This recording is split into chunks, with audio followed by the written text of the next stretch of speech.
Welcome to the Defence Property Podcast, the podcast where we talk about all things property investing and real estate for Australian Defence Force personnel. Whether you're looking to build and scale a property portfolio or relocating across Australia, we've got the insights and tips for less stress and more success. Let's dive in. Sweet, and welcome back to another episode of the Defence Property Podcast. We're in a new studio, so it might look a little bit different if you follow along on YouTube. Today we have James with us, who is ex-Defence Army and a bit of a property investor himself. So James, welcome to the podcast. Thanks for coming along. Yeah, just tell us, maybe introduce yourself and tell us who's James and just give us a Soldiers 5. Sure. My name's James. Grew up in a small country town out western New South Wales. Grew up very remote, out in the middle of almost Cameron's Corner, if you know where that is. It's like in between the border of Queensland, New South Wales, and like South Australia. So right out in the middle of the sticks, in between Warring and Hungerford, kind of. So did you have a bit of land out there? We had 750,000 acres growing up. Okay. So substantial property. Just a bit. Yeah, not as large as some of the other ones out there. So we were right up there. And what did your parents do with it? So we had a good upbringing. I was there till I was about 5. Okay. Grew up on the farm life, farm kid, through country kid. Family started getting older. Drought struck for 5-6 years straight. We had 14,000 head of sheep and they all perished. In like over 2 years, and there's not much you can do on land, I guess, when there's no rain. So it kind of forced us into towns. So we moved to Dubbo when I was about 6. And then from there I went to school at St John's in Dubbo.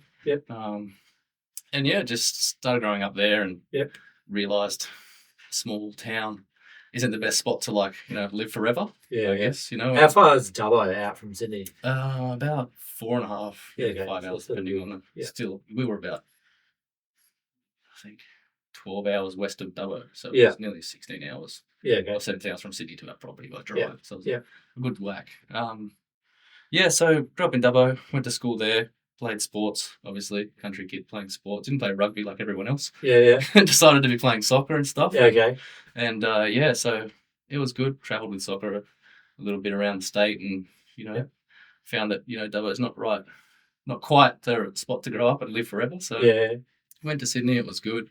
And then everyone started getting trades in year 10, and really kind of. Going down that path as like careers, their dad had a construction company, they were into construction companies, and it didn't really interest me, or that wasn't kind of what I was into. So I started looking around in like year 11 and 12 and, came across defence and started getting into that and researching and understanding what defence was, and because I've never really seen any of it out there. Never really had sniper movies or anything like that growing up or anything, so it was just, it was an interesting life choice, I guess. It was straight into the deep end with it, and went to DFR in Parramatta back 2012, I think. At 17. And then I think I went to Singleton at 17.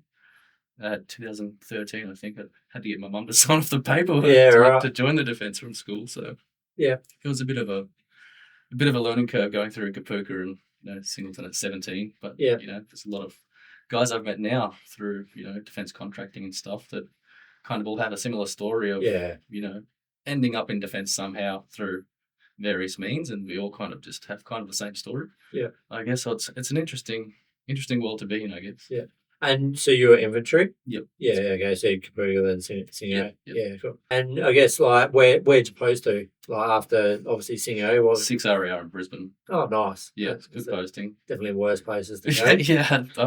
Brisbane, Vegas. Yeah, it was a great luck of the draw, I guess, on that one. Nice.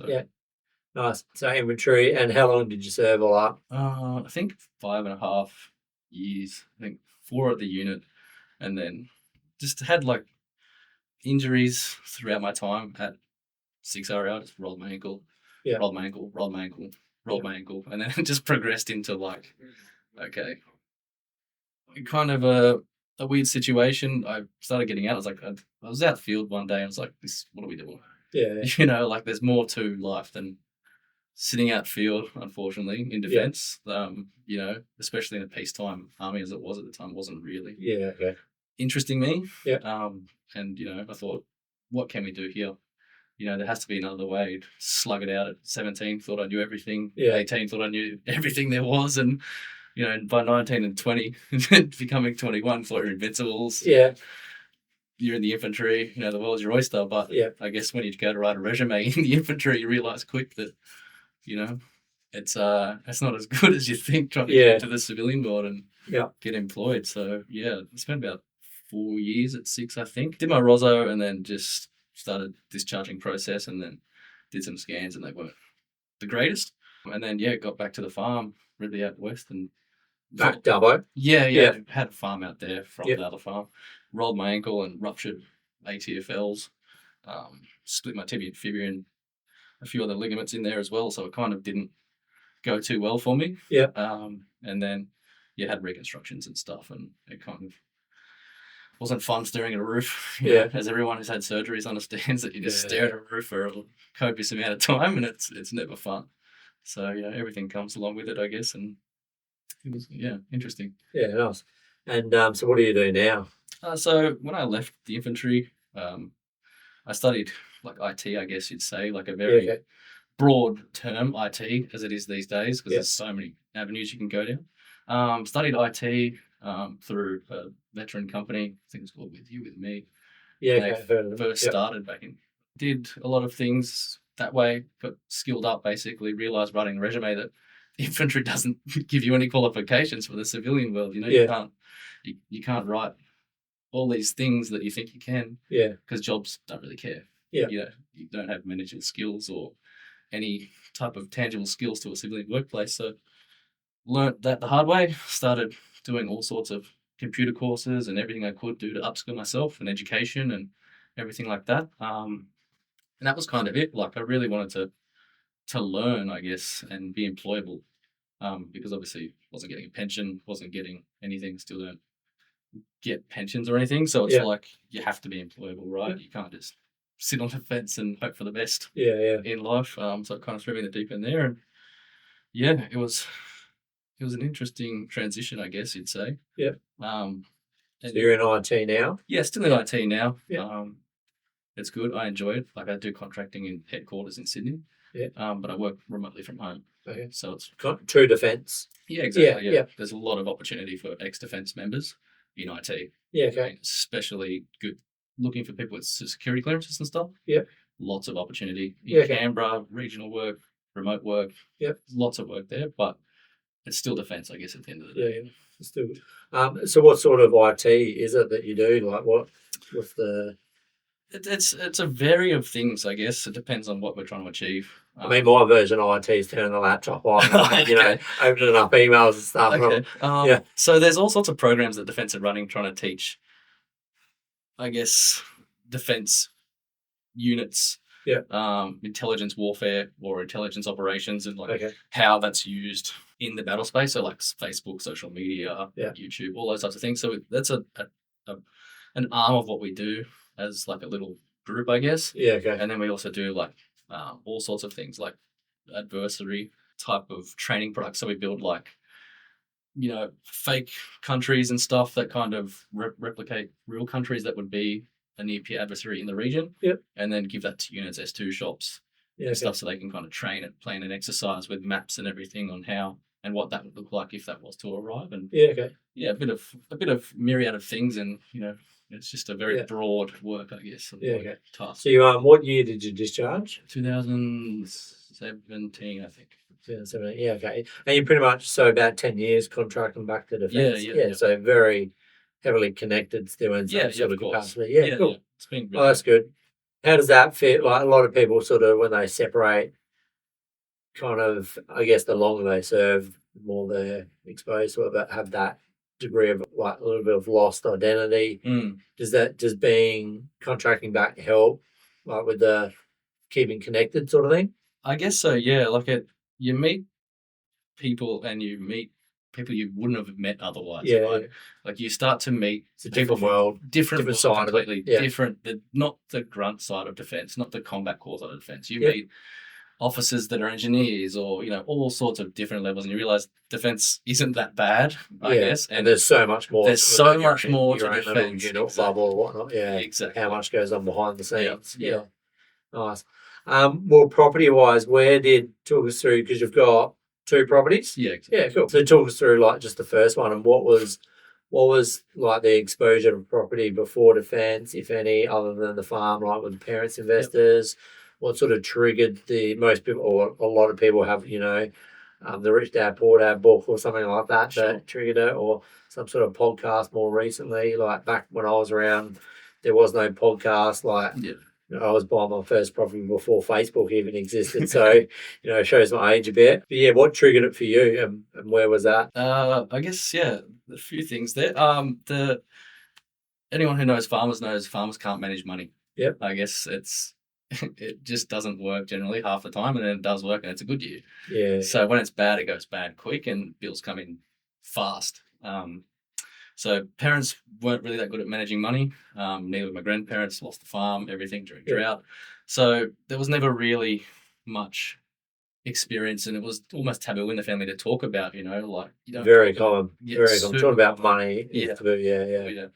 And so I started reading books. I think the first book I read was called Positively Geared. And it was talking about a guy wrote it from out where I was.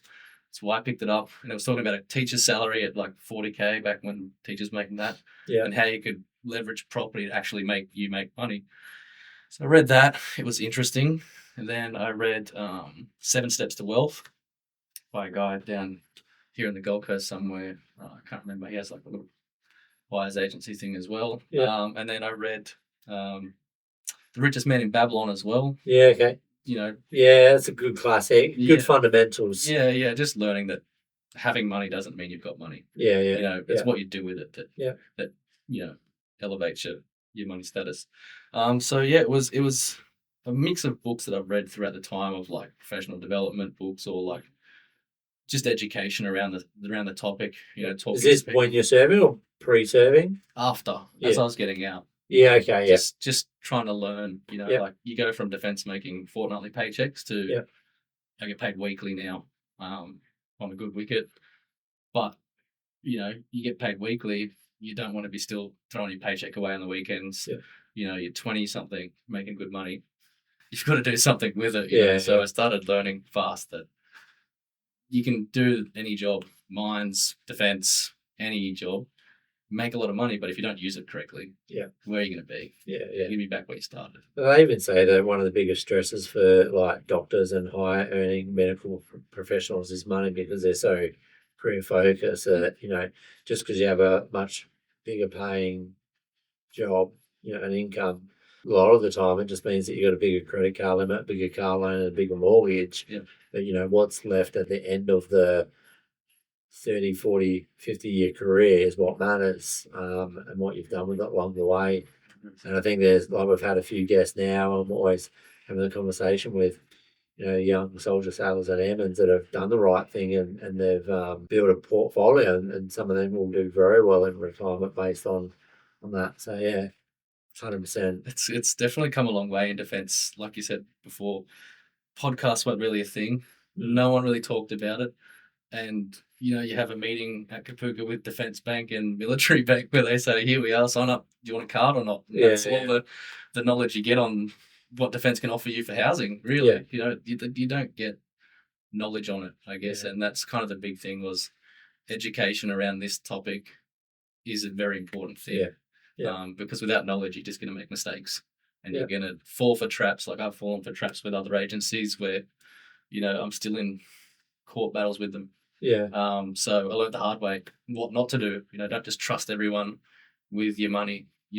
People potentially don't have your best interest at heart. Yeah. Whereas you've got to find the right team, the right people, the right accountants, the right everything. Yeah. And it'll do well. Yeah. And you'll go a long way.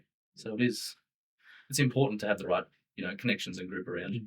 So the first property, talk us through, like, when did you started reading these books and getting educated, and the self-development, where does, the trigger for the first purchase to come into it? Yeah, so I think at that time I was making like $1,700 a week after tax.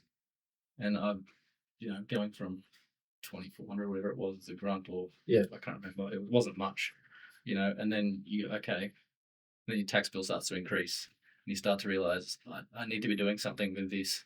So I started saving. Like, I was living in Sydney, barely saving money, spending it when I could, as every young guy does. Moved in with my partner's family up here in the Gold Coast. So remote work started. Moved up here with my partner's family, and I started combining our incomes as a couple and started putting into practice what I've read and what I've learned. Yeah. And I think I saved $1,000 a week for, I think, nearly over a year and a half. And it really helped because, obviously with, it was like a $70,000 deposit on my first property. Yeah, okay. And it was everyone, like my whole family, like I said, taboo about money. Yep.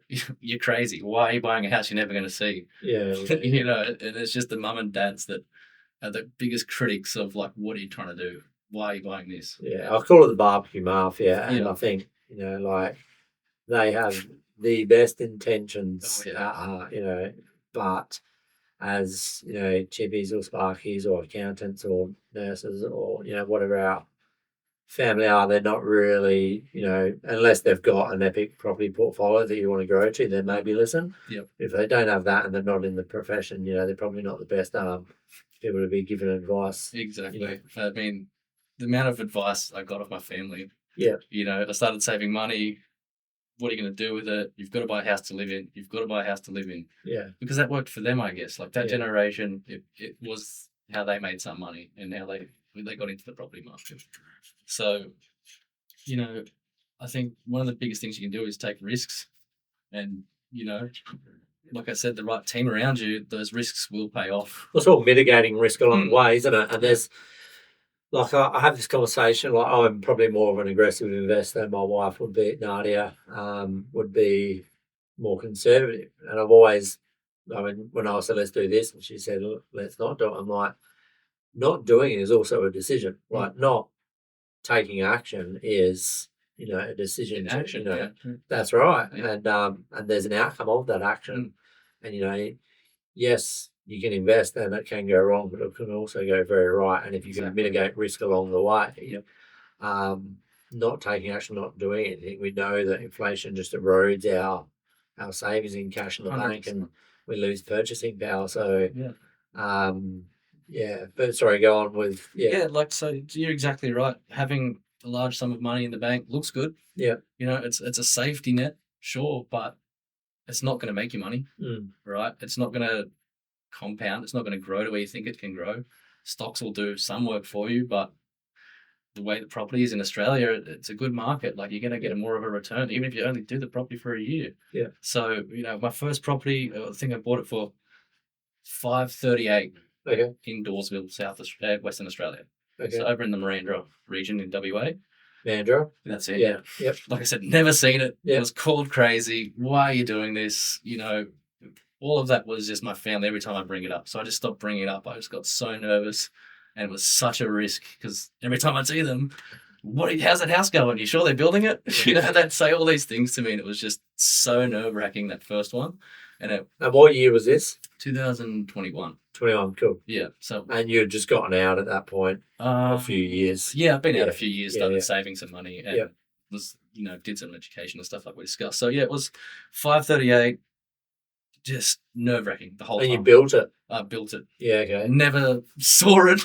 Yeah. It sounds outrageous when you speak about it, right? Never saw it, never met the builder, just trusted someone, put the money down, and then just, hoped for 12 months. Yeah. And then it was built, and then it worked. Yeah. It started the first year. I think one of the big things with this is if you're getting your first property, you've got to think of all the costs along the way, right? I was saving $1,000 a week. Luckily, I still could do that for a little bit after I bought it, because I didn't realize you had to pay your mortgage straight away while no one's tenanting it, right? So the first year of $30,000 on top of everything you're already paying. Mortgage on a block of land that's got no dwelling on it, so it's going to eventually come to you're holding it for a fair while of And you're like, okay, I'm going to get tax back. It's going to be a great bill. Well, there's no income. There's no income, so you can't claim anything. So you're just, spending all this extra money, right? Yeah. And you learn that the hard way on your first one. So that was my experience. I learned, the property's done well now. I'm glad I took the risk. Yeah. And I think it's close to 9 now. Yeah. So it's done a lot of heavy lifting for me. Yeah. And it's done really well. So, and then that was just like, now my family's like, oh, you've done really well, You've made a great choice. And it's like, you can't win either way. No, that's right. But, that's fine. Just nod and smile, don't you? Okay, cool. So how did you come up with Perth? It was just a buyer's agency, right? It's all I could afford at the time. Yeah. I wasn't trying to buy the $1 million block in Sydney or the house up in Queensland. Apartments, yes, they can make money. It's a big risk. I thought at the time it was a bigger risk to get an apartment somewhere I know nothing about. Yeah. I thought, a house and land in WA, risky as well. Yeah. But at least I know I've got, worst case, a house to move into. Yeah. If everything goes south. Yeah. Right? Like, at least I can start there, finish there. I chose the house and land in Perth, and it went well. And that was the crux of it, I guess. The first one, it was a risk, paid off, and I'm glad I did. Yeah, cool. And then still working contract on the defence now. Yep. Where does property 2 come into the equation? Because I know there was a bit of a strategy play here. Yeah, so it was after about like 2 years, 3 years, maybe. Yeah. 4 years potentially. Yeah. WA property was doing well. People were ringing me going, hey, you've got equity, do you want to use it?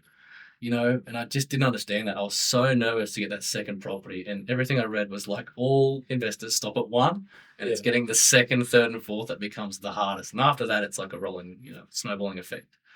Like the first one, I was nervous. I was nervous refinancing or pulling the equity out. I didn't know what that looked like. I hadn't had reassurance on anything to do with that, and I had no idea. Yeah. So I was hesitant the whole time. And then, come 4 years down the line, it's like, okay, I can't. I've got a lot of equity in this property. I've got to do something. Yeah. And that's where I bought this second property in Orange, New South Wales, where I currently live. Yep. And started looking, I spoke to the broker that I had, was, talking to him. Oh, he's like, oh, you're ex-defence. I was like, yeah. He's like, why didn't you tell me? I was like, I didn't realise I was able to do anything. Yeah. Didn't know any knowledge. So you didn't even know you could get DHOAS, right? Didn't even know anything, right? Like, I had no idea about anything to do with defence, investing at all. Yeah. Not even investing, just property ownership as a whole. So I spoke to him. He says, DHOAS, you're eligible for it. Why don't you do it? And I was like, that's good that he actually knew, because a lot of brokers don't. Yeah. Like, they know they've got Australian Military Bank on panel or something, but they don't know what it is and how to do it. So if he's prompting you, you're probably lucky, I guess. Once again, yeah. Once again, just the right people around me. Yeah. From the start, kind of helped me get this second property. And bought it in Orange recently. Moved into it about a month ago now. Yeah. So just waiting for DHOAS to come through and stuff like that to start. Yeah. Everything like that. So it's a bit of a process, but I bought that for 9. It's a good investment again. I mean, once DHOAS comes in. The rent will cover the mortgage. So that's with Australian Military Bank then, isn't it? That's NAB. Oh, NAB. Yeah. NAB do DHOAS loans as well. Yeah, NAB, a defence bank. Just brokers can only do it through Australian Military Bank. Yep. So did you not go back to that same broker?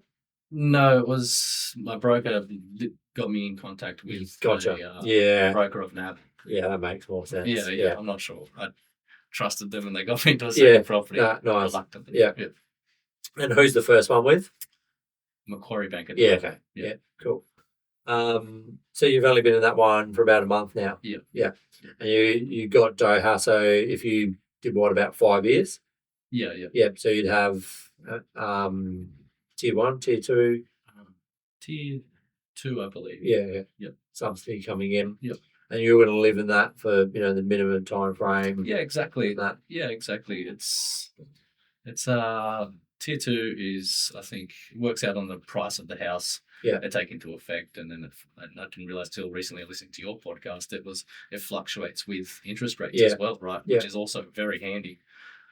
They're going up now, so yeah, exactly. So don't hassle. Cheat me an extra $50 or whatever it is. Yeah.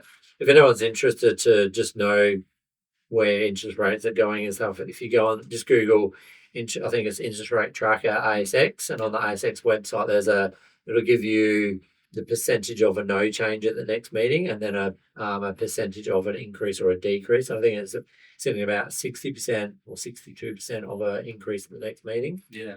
So yeah, potentially another 0.25 coming up increase. Yeah. So remember the mortgages. Yeah, but if you're on DHOAS, that means your DHOAS will go up. So a bit of extra subsidy on whatever tier limit you're at. Yeah, exactly.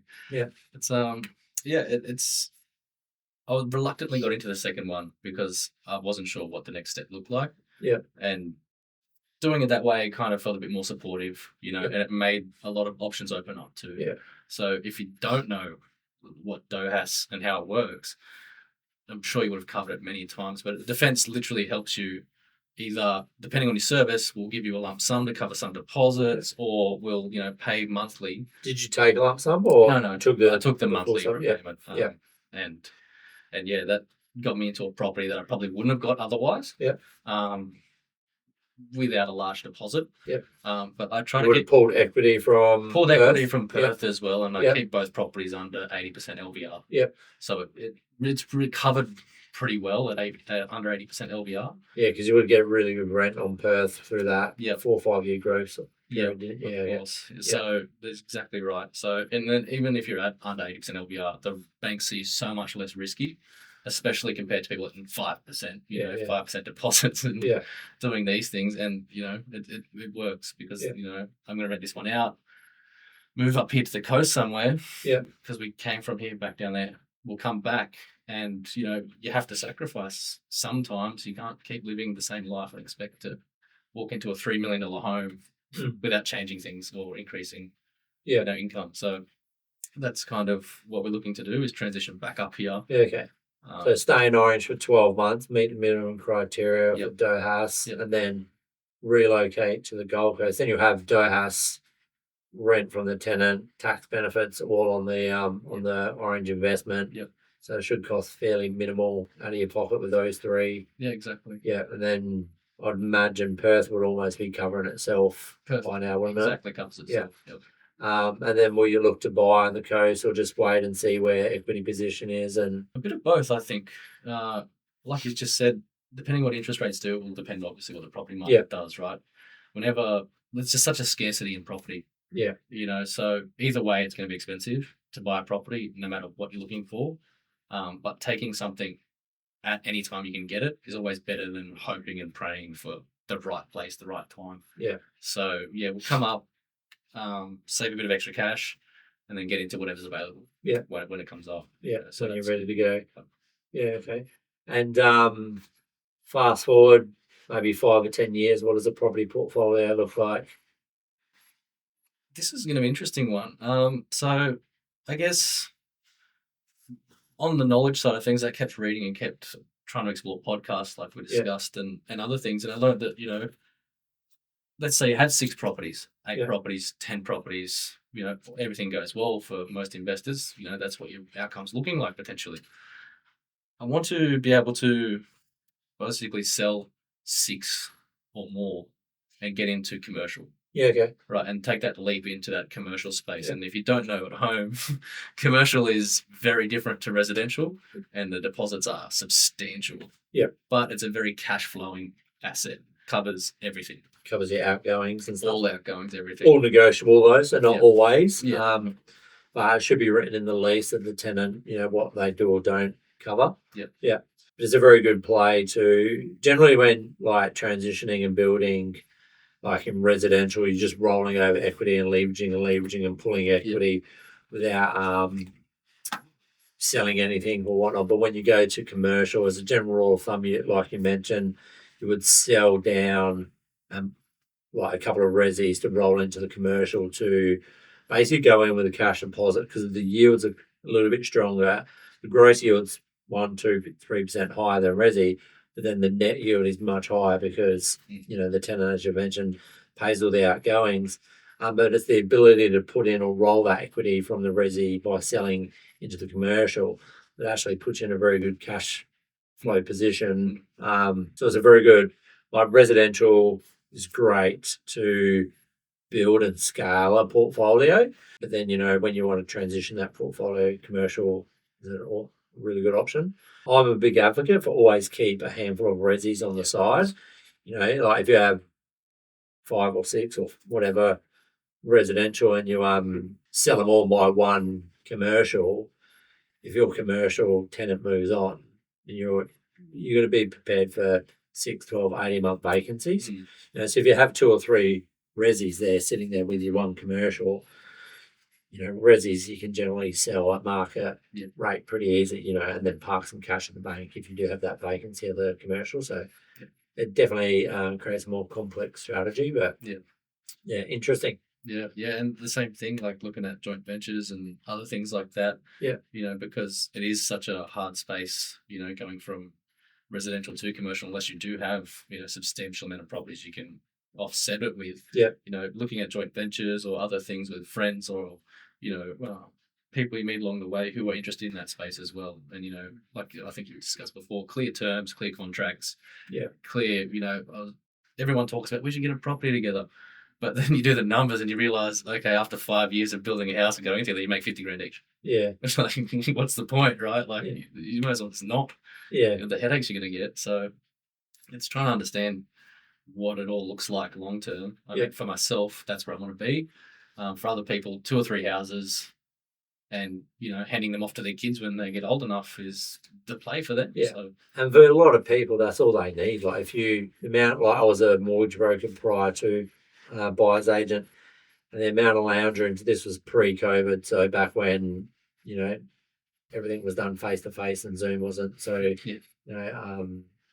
readily used and that. But I remember sitting in so many lounge rooms, and the retirement plan was simply to downsize the family home, because everyone's family advice is don't invest, it's risky, just pay the mortgage off over 30 years.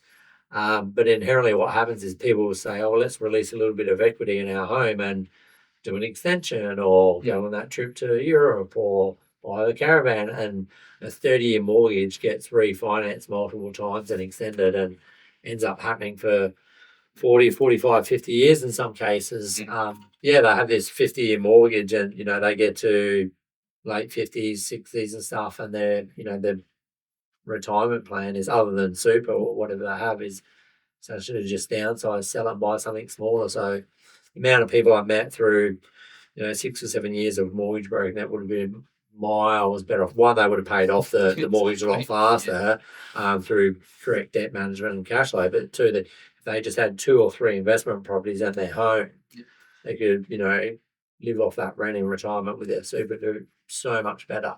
And all it takes is a little bit of planning and foresight, I guess, to, you don't have to be, there's a lot of content out there, but you don't have to be an investor buying 6, 7, 8 properties. In most cases, generally I advise people, you don't need to do that. Because every property we do buy, whether it's commercial or residential, whatever, is risk. There's risk in acquisition, there's risk in management, there's debt risk. So it's all about, I guess, identifying what you want to achieve and reverse engineering the plan, 100%. to find the numbers to make it work. 100%. Yeah. It's all depending on the person, right? Like most people, like I just said, happy to hand over 2 properties, 3 properties to their kids. And that's still a great strategy. Yeah. That's still better than what most people started with, or most families started with. And you can structure that well so that your kids benefit, their kids benefit. And even doing that small step sets your family up for generations, and that is what is missing, I guess, in most Australian families is the knowledge around that and the ability to do that. I mean, at the moment, we've got the time, we've got the wealth shifting in Australia to have families and people elevate themselves to those levels where you can start those small steps now, especially in defence. I mean, you're getting a good paycheck, you've got a stable income, you're getting government benefits to buy a property. Take advantage. I mean, by the time you leave defence, you could have 2 properties, be stable, live where you want to live, rent somewhere else, and be comfortable. Yeah. Especially with, what everyone is looking at doing. I mean, most people start businesses or, want to do something, but even taking a break, it'll give you that flexibility when you leave to not be so stressed. Yeah. They say money doesn't buy happiness, but definitely if you've got 2, 3, 4 investment properties, and inherently life will have life events and life problems. And if you've got those properties, they may not buy your happiness, but they'll definitely be able to have the ability to sell one and throw some money at your life problems. Freedom of choice, yeah. Yeah, freedom of choice, whether that's starting the business, medical emergencies, whatever it is, like life. No one, rarely does anyone have this perfect life where they don't have life events and occurrences and stuff along the way. Which is why I'm such a big advocate for always at least having a few investment properties. And if you want to go down that rent investor path, never owning your home to live in is, just a faster way to scale that portfolio. Especially while you're young. Yeah. I mean, you're already renting anyway. Defence may even pay off your rent. Yeah. If you're on rent assistance or DHA, you're mad to be taking the debt on yourself. Yeah. It all comes back to that strategy of when's the right time to use DHOAS and when it's not the right time, Like your purchase now in Orange, I think it's a great strategic move that you've got the ability to work from home so you can move anywhere in Australia. Go buy that property, get DHOAS on it, live there for your 12 months or what. It's a strategy play, and then you're good to relocate wherever you like. And then you've just, because in the earlier stages of building a portfolio, cash flow is probably the biggest thing that holds people back from scaling. So, I am a big advocate when you're current serving to delay DHOAS and use it later stages of your career and life because you've got rent assistance. Yeah. But if you have discharged and you want to move by your next property like you have using DHOAS, get into it, and then move on where you've got DHOAS and rent, it's a pretty strong move to just help with the cash flow side of things while you're in the early stages of scaling. Well, I mean, that's it. Like, not when I was in defence, sitting outfield or in the rain, did I think, oh yeah, I'll be, $1.4 million in debt. Yeah. You don't think like that, but then you go, okay, well, my assets are like... Don't tell mum that. Not listening, mum. Yeah, exactly. But, I've got $2 million in assets now. It's pushing up. So it's like, okay, well, if you start to look at the numbers, it's like, okay, like you just said, if something goes wrong, you're still not in the negative. You can sell the assets. You can start again. You've got the cash that you put in initially plus the equity and minus taxes and everything, of course. But, you're still in a good position regardless of just not taking the risk. The risk most of the time, quotations, most of the time, pays off. Yeah. And well, it depends on how you approach it, doesn't it? Yeah, right. If you can mitigate as much risk as you can along the way. 100%. And the more that you purchase, you've got 4, and it just compounds faster. 100%. And the faster that compounds, the more, the lower risk it becomes because you're essentially building wealth. Exactly. And if you're $1.3 million in debt scares anyone, like I'd just jump on a compound interest calculator, put in $2 million asset value, long-term average 6.5%, project that out over 10, 20 years. And that gives me a lot of peace at sleep at night factor, knowing that, and the $1.3 million worth of debt in 10, 20 years time is going to be a lot easier to pay off, as the median house price in Australia 10 years ago was probably, I'd say, half what it is now. At least in some places, yeah. So, you could pay off, if you had 3 or 4 properties 10 years ago, you can pay them off a lot easier now than you could back then. Oh, for sure. And that will continue to occur as we sort of debase that fiat currency, that we call money in the bank. Yeah. I mean, put the same amount of money, put $200,000 in the bank at 5% from your bank each year and see what that is in 20 years. Yeah. It's not going to be doing anywhere near what you're talking about. Yeah, that loss of purchasing power is just continuing. Sitting on the fence is not the best option. Yeah. But yeah, it's interesting coming from no knowledge to having properties, going step by step. It's surreal, I guess, at some moments when you reflect on it, especially with anyone with multiple properties or just starting out. Yeah. It's scary, it's risky, it's all these emotions that you weren't expecting. But if you just sit back and understand where you'll be in 5 years, 8 years, 10 years, what you want your kids' future to look like, it's not even a risk. How old are you now? I just turned 30. 30, cool. Yeah. That's a bloody good position at 30 to be in. So for the people that are still listening, if they've made it this far, give us sort of, for the young soldier sailor airman that's joining defence or just joined, give us a few top 3-5 tips you give them just about either money or property that hindsight's taught you, I guess, over the years. Number one, save 10% of every paycheck. Yep. Put that a richest man in Babylon? Easily, go read the book, guys. Go read the book. If you're sitting out field or you put it in your trunk somewhere or you're sitting around doing nothing, read that book. It's quite light as well. It's not a thick book or nothing. It's super simple. Yeah, it's got good principles in it. Yeah. Invest 10%, have appropriate assurances to protect against events. Yep. Let time do the work. Exactly. Number one, save something. Yeah. Don't just go out every weekend and blow your money away. That's all the diggers, all the airmen, all the sailors that just go and live for the weekend. Sure, it's fun. Sure, it's great. But 4 years happens in an instant. Yeah. Right. 6 years happens even faster. So save your money where you can. Yeah. And still have fun. You can still have fun. Just be sensible. Yeah. 2 would be education. Educate yourself around where you want to be when you're thinking about leaving. Yeah. What that looks like. Even now while you're sitting around doing nothing, just write a resume. See what you can put on it.